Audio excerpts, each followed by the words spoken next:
Behold the halls where sages dwell, where learned tongues of knowledge tell. Yet wisdom, draped in robes so fine, doth oft provide naught but painted sign. Aristotle's breath hath waned, his truth now lost mid debtors' chains, whilst Kantian dreams so grandly spun dissolve like mist before the sun. A scroll in hand, a mind made keen, yet hunger gnaws where gold hath been. What worth is thought when labour calls, and mammon rocks the scholar's halls? Would that the plough could teach as well, and worn-out tomes in musty cell. For toil and trial shape the mind, more firm than words and dust confined. Thus stand we here both taught and lost, the price of thought too great a cost.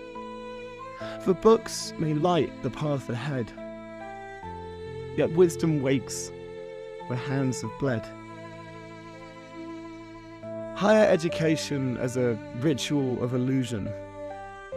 Education in its most abstract form is often a mere ritual to justify one's existence. The unexamined life is not worth living, Socrates said. But who examines a life spent in a lecture hall? The world outside is never mentioned in the syllabus. You're told to think critically about things you'll never need. And yet, the only critical thinking required is how to survive the next round of student loans. During my time off university, I learned more about the real world in a week than I did in all my time during my first and second years. Instead of reading about the lives of philosophers who never paid rent, I learned to deal with landlords who didn't care about my existential musings.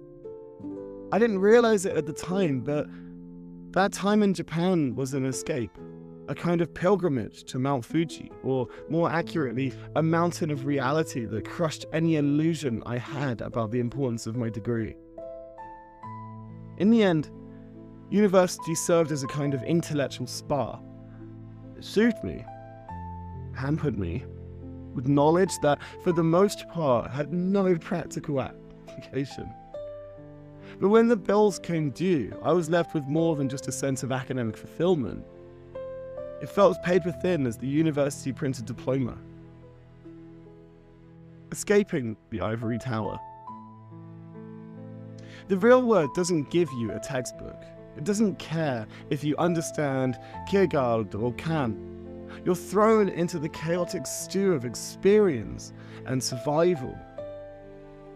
During my time in Japan, when I worked on a farm, I gained something far more practical than any abstract lesson about the human condition. I learned the value of labor and the quiet dignity of physical work. No amount of theorizing about the nature of existence in lecture halls can teach you what it feels like to plant a seed and watch it grow. Or at least haul a basket of vegetables and feel that small primitive satisfaction in being useful. I had no pretensions there. I had no degree.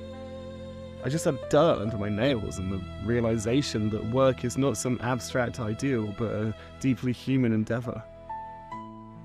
There was no philosopher in sight to offer answers. Instead, I was left with the kind of beauty of simplicity, a far cry from the convoluted, often laughably irrelevant discussions that dominated university seminars.